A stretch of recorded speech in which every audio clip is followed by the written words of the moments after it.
I did not scream when I caught my husband cheating. I did not throw dishes. I did not call his mother or text his friends or collapse onto the kitchen floor in a heap of ugly crying. I simply stood very still, breathed very slowly, and smiled. And that smile, quiet and cold and patient as winter, was the most dangerous thing I had ever done in 12 years of marriage.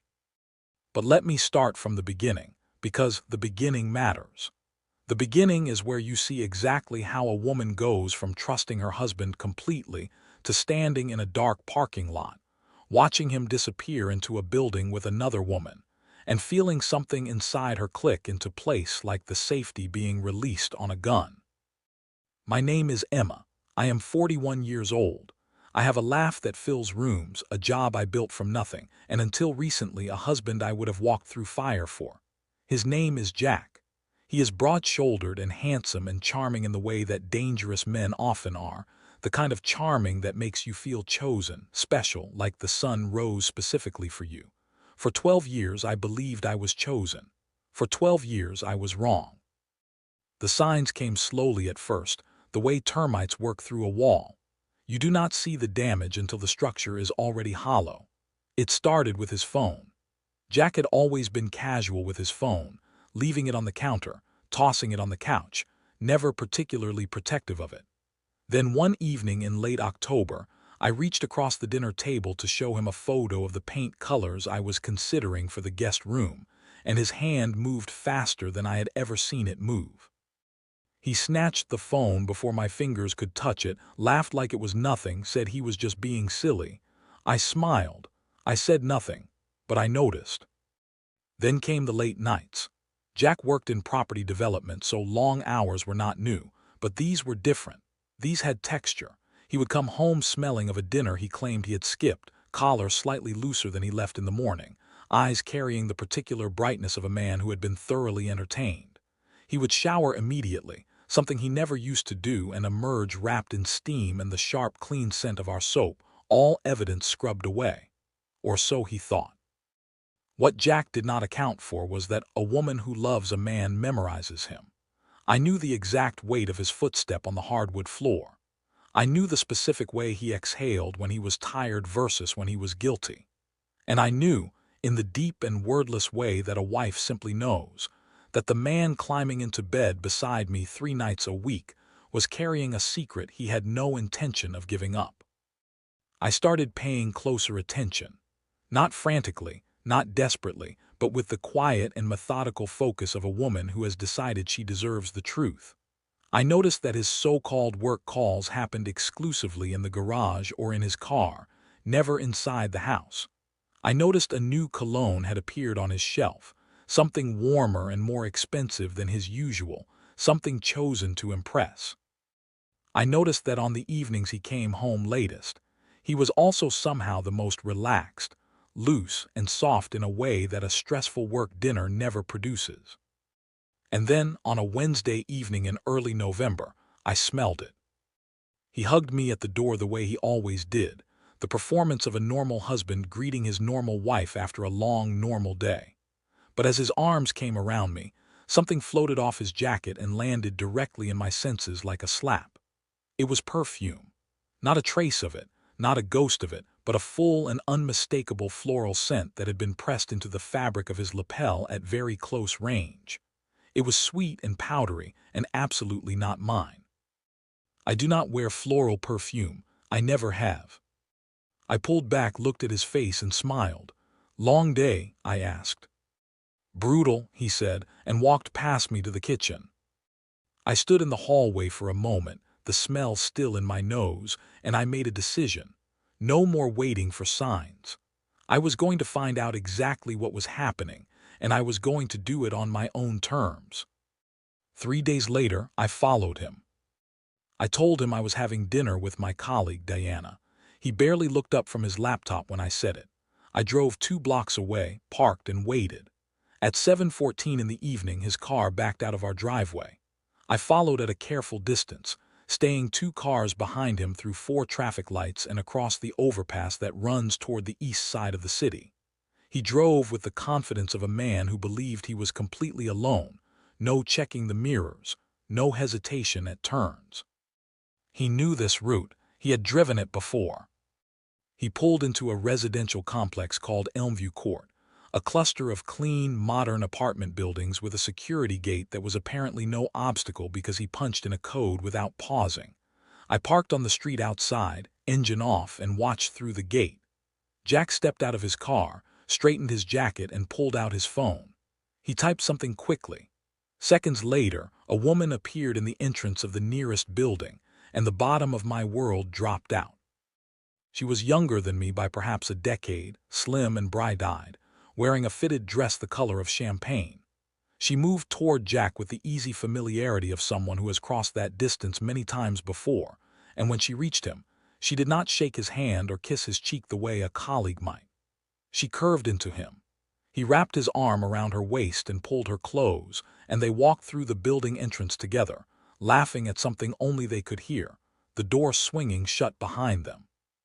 I sat in my car. I do not know how long I sat there. Long enough for the streetlights to hum fully to life above me. Long enough for my hands to stop shaking. Long enough for the grief to arrive and then, slowly, to harden into something else entirely. I pressed my hand over my mouth and I cried, quietly and briefly, the way you cry when you already knew the answer but hoped with everything in you that you were wrong. Then I stopped. I reached into the glove compartment for a tissue, and my fingers closed around something else entirely.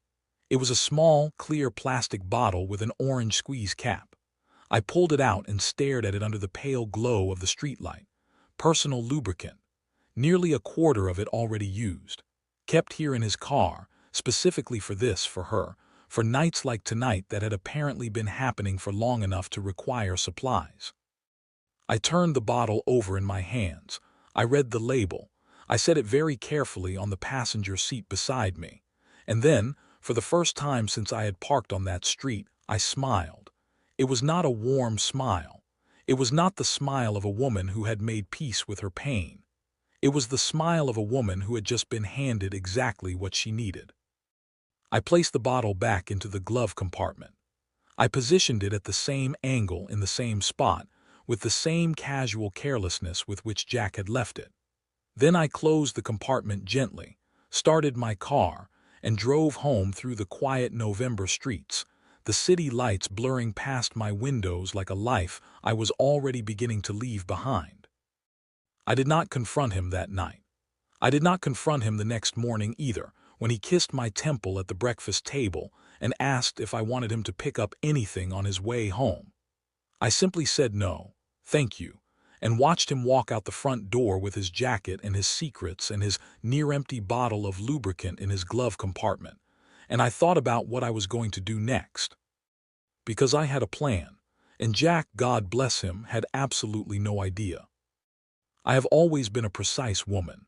It is one of the things Jack used to say he loved about me, back when he still said things like that. He would watch me organize the spice rack alphabetically, or iron his shirts with the collar points perfectly aligned, and he would shake his head and smile and say, "Emma, you are something else." He meant it as a compliment. He had no idea that the same precision that kept his shirts crisp and his kitchen spotless was the very thing that was now going to dismantle his entire secret life with the quiet efficiency of a surgeon. I slept well that night, better than I had slept in months, actually. There is a particular kind of peace that comes not from resolution but from decision. The uncertainty was gone. The second-guessing was gone. The exhausting, soul-draining work of wondering and doubting and talking myself out of my own instincts was finally, mercifully over. I knew what Jack was doing. I knew who he was doing it with. And I knew, with a clarity that felt almost sacred, exactly what I was going to do about it. The next morning, after Jack left for work, I sat at the kitchen table with a cup of coffee and a notepad, and I thought the plan through from every angle. Not with rage, not with desperation, but with the same calm focus I brought to every problem worth solving. I needed something that required no confrontation. No screaming match in the driveway, no tearful ultimatum in the bedroom, no dramatic phone call to Chloe that would only give Jack the opportunity to reframe the narrative and make himself the reasonable one. No. What I needed was something that would speak entirely for itself. Something that would remove any possibility of him talking his way out, laughing it off, or spinning it into a version of events that somehow made me look unstable. What I needed was evidence that told its own story, loudly and publicly, without me having to say a single word. I finished my coffee, rinsed the cup, and picked up my car keys. The hardware store on Clement Street was the kind of place that smelled of sawdust and practicality. I had been inside it exactly twice before, once when we moved into the house and needed shelf brackets, and once when a pipe under the guest bathroom sink developed a slow and stubborn leak. The man behind the counter was older, heavyset, with reading glasses pushed up on his forehead, and the unhurried manner of someone who had answered every possible home repair question and could not be surprised by any of them. He did not look up when I walked in. I found what I needed in the adhesives aisle. There were several options which I had anticipated, and I took my time reading labels the way I always read labels, carefully and completely. I needed something with the right consistency. The original lubricant in Jack's glove compartment was clear and slightly viscous, not watery, not thick. It needed to pour from a squeeze bottle without immediate suspicion. I picked up 4 different products and compared them under the fluorescent aisle lighting, tilting each bottle, checking the color, reading the technical descriptions on the back. Industrial bonding adhesive, maximum strength, clear formula, sets on contact and bonds permanently within 60 seconds of compression. I placed it in my basket. I also picked up a pair of thin latex gloves, a small plastic funnel, and a box of tissues. I paid in cash at the self-checkout. I did not need a receipt. Back home, I set everything out on the kitchen counter with the orderly calm of a woman preparing to bake a cake. I pulled on the latex gloves, then retrieved the lubricant bottle from my bag, where I had placed it the previous night before coming back inside.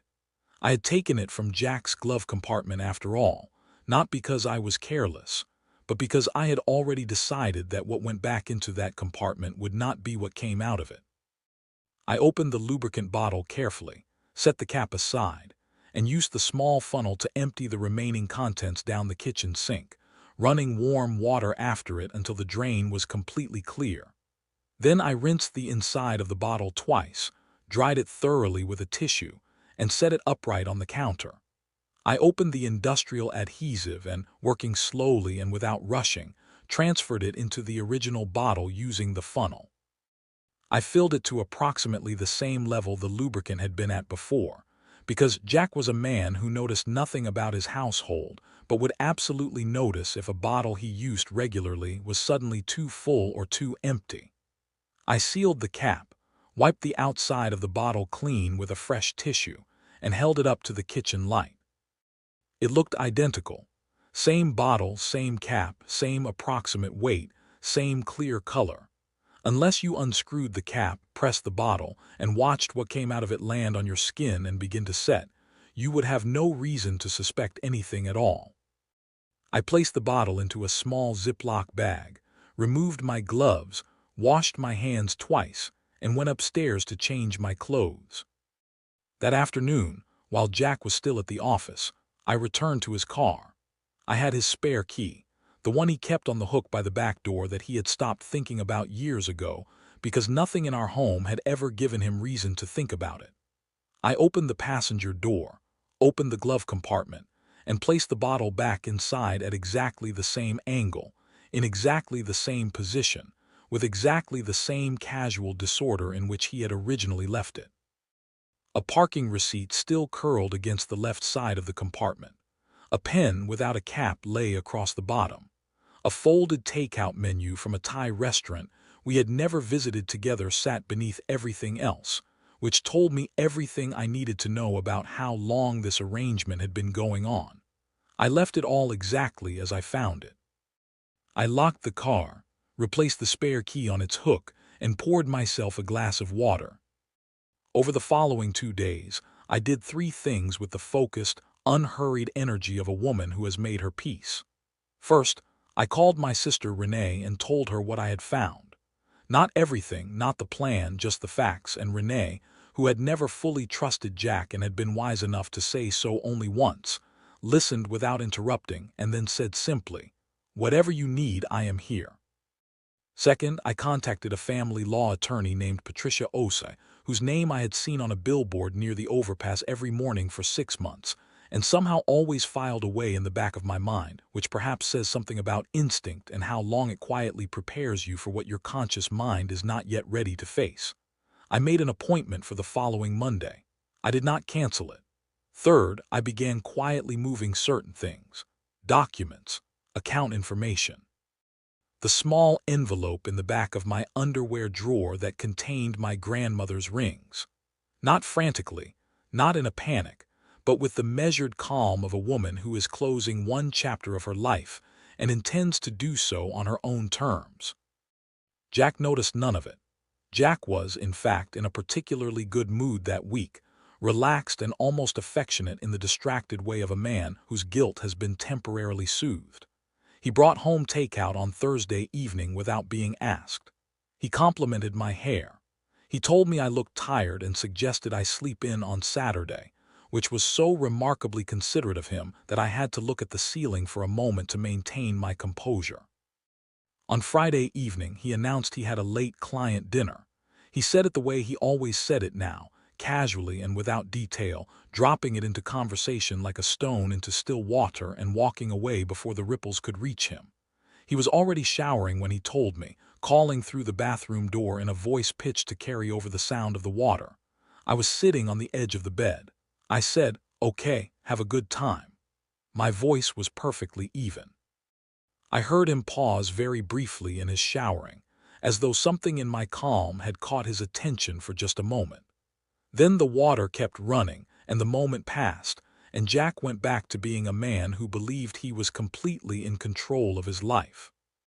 He left at 7 in the evening, freshly showered and wearing the expensive cologne that was not for me and never had been. I watched his car reverse out of the driveway from the bedroom window. I watched the headlights sweep across the front garden and disappear down the street. I stood there for a moment longer in the quiet house, in the pale light coming through the curtains, and I breathed. Then I picked up my phone, sent a single text to Renee that said only, "Tonight," pulled on my coat, picked up my keys and walked out of the front door. I drove to the end of our street, turned the corner and parked. I turned off the engine. I turned off the radio.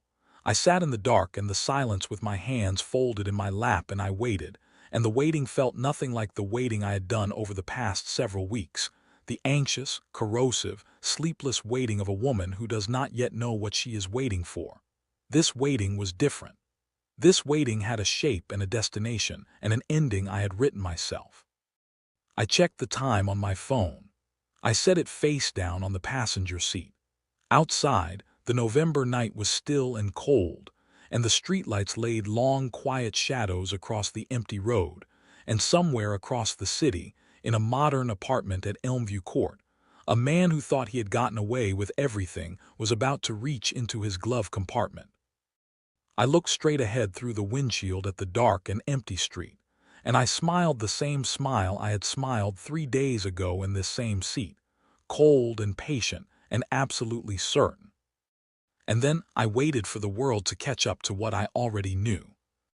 I heard the sirens before I saw the lights. They came from the north, cutting through the quiet November air with the particular urgency of a situation that has gone very far beyond anyone's ability to handle privately.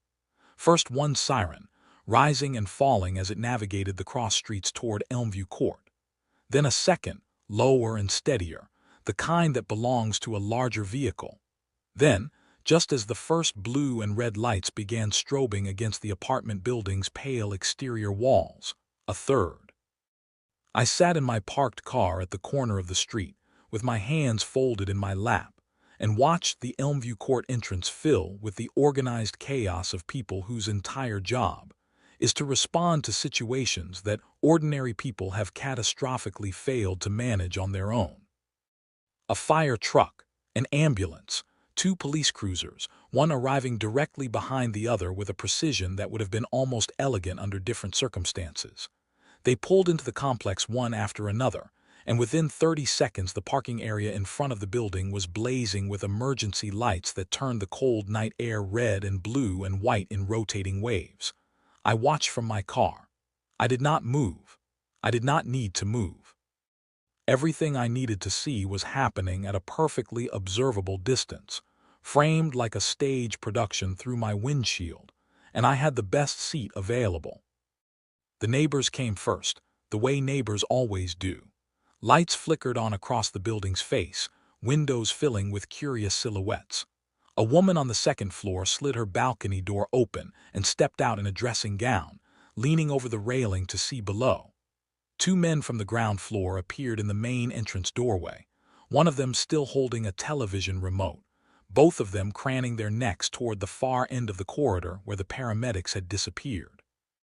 A young couple emerged from the parking area and stopped on the pavement, phones already raised, already recording, because this is the world we live in and nothing confirms that something extraordinary is happening quite like two police cars, a fire truck, and an ambulance arriving simultaneously at a residential building on an otherwise unremarkable Friday evening.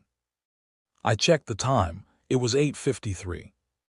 Inside that building, I knew something was happening that I had set in motion 3 days ago with a small plastic funnel and a pair of latex gloves and the specific, focused calm of a woman who had been pushed past the point of tears and had arrived somewhere considerably more purposeful.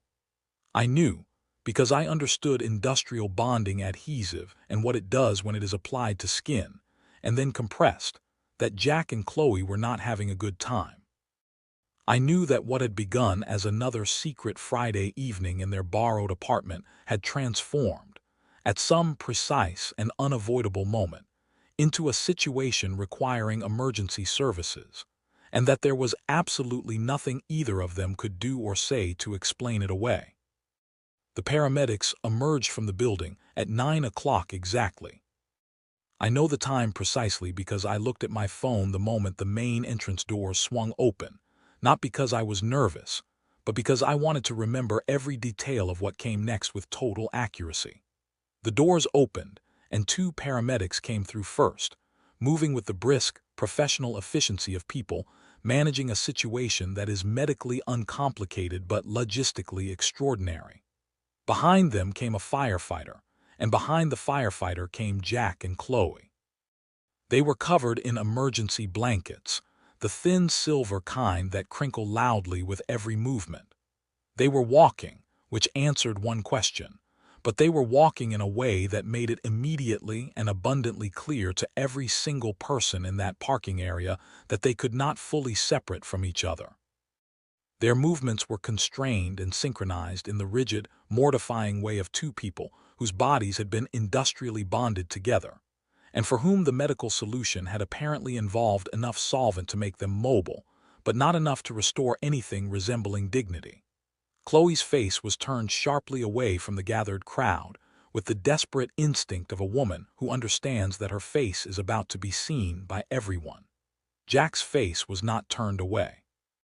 Jack was looking straight ahead with the fixed, hollow expression of a man who has just watched every version of his future collapse simultaneously, and has not yet located a single thought coherent enough to respond to what is happening to him. The neighbor saw them immediately. The reaction moved through the gathered crowd the way a current moves through water, fast and unstoppable, and reaching every corner at once. The woman on the second-floor balcony made a sound that carried clearly across the parking area even from where I was sitting. The two men in the doorway looked at each other with the wide-eyed, incredulous communication of people who have just witnessed something they know they will be describing for the rest of their lives. The young couple with their phones raised shifted their angle, and I could see from the way the screen glowed against the girl's face that she was streaming it live. To how many people I did not know, enough people I suspected. A police officer moved toward the small crowd and gestured for them to step back, which they did, minimally and without real conviction, because there is a limit to how much civic cooperation you can reasonably expect from people watching two adults being escorted out of an apartment building in emergency blankets, visibly attached to each other, at 9 o'clock on a Friday night. Then one of the neighbors recognized Jack. I saw it happen.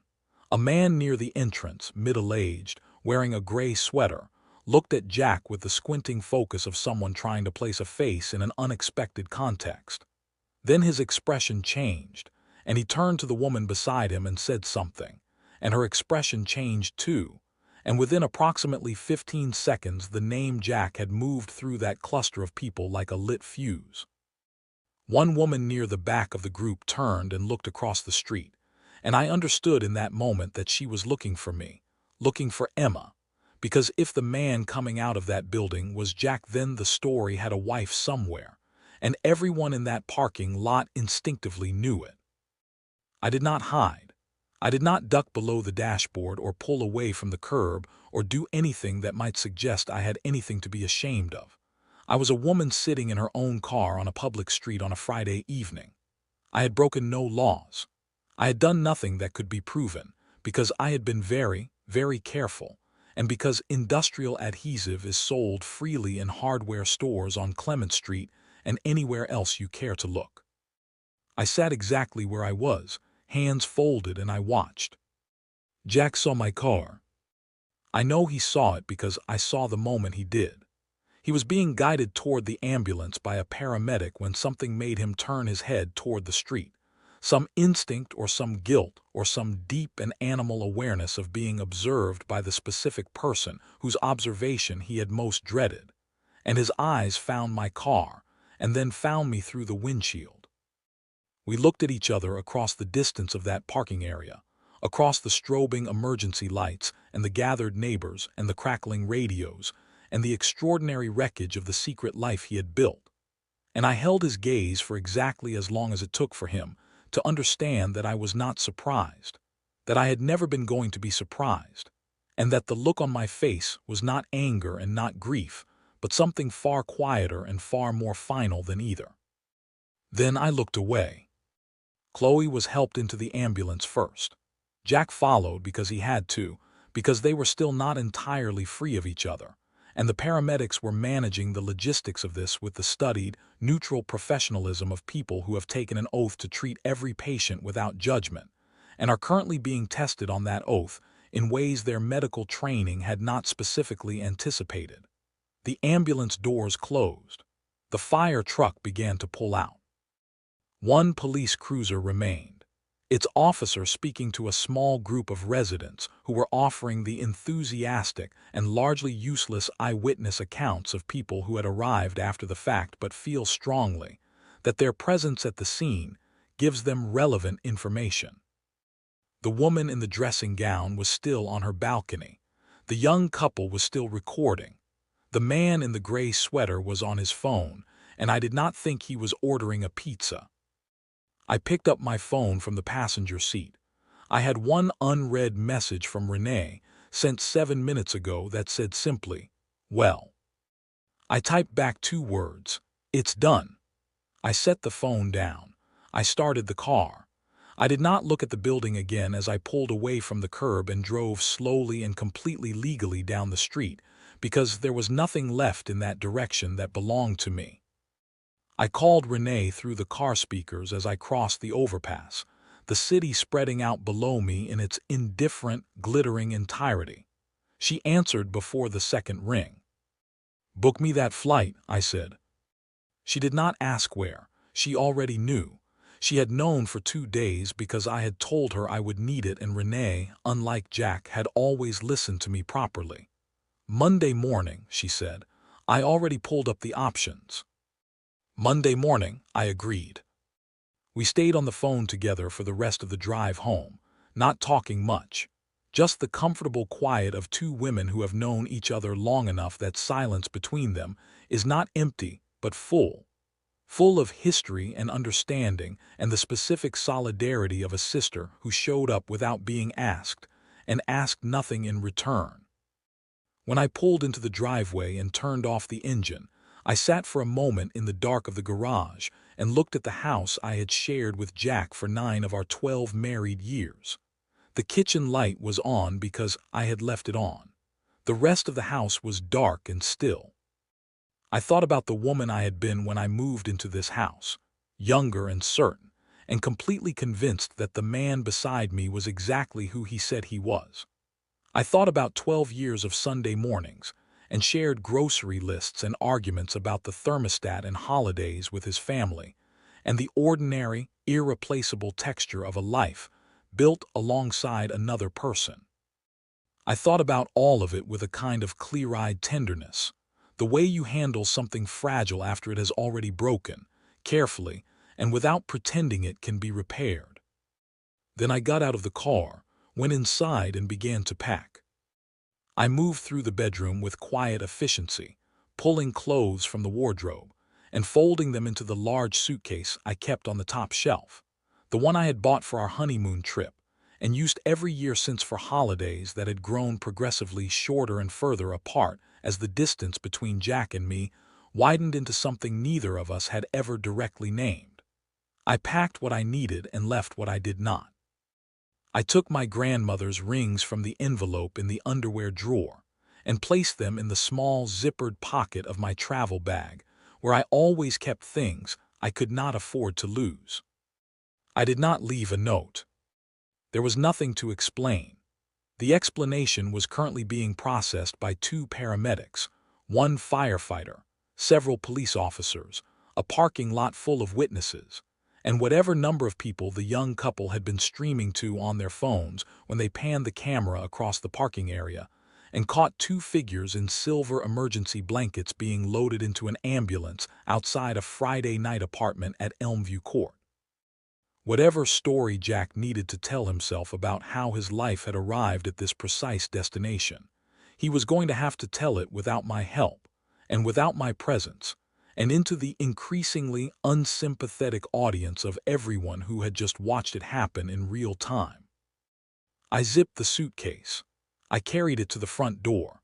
I went back to the kitchen and turned off the light I had left on, because I have always been the kind of woman who turns off lights when she leaves a room, and some things do not change regardless of what is happening around them.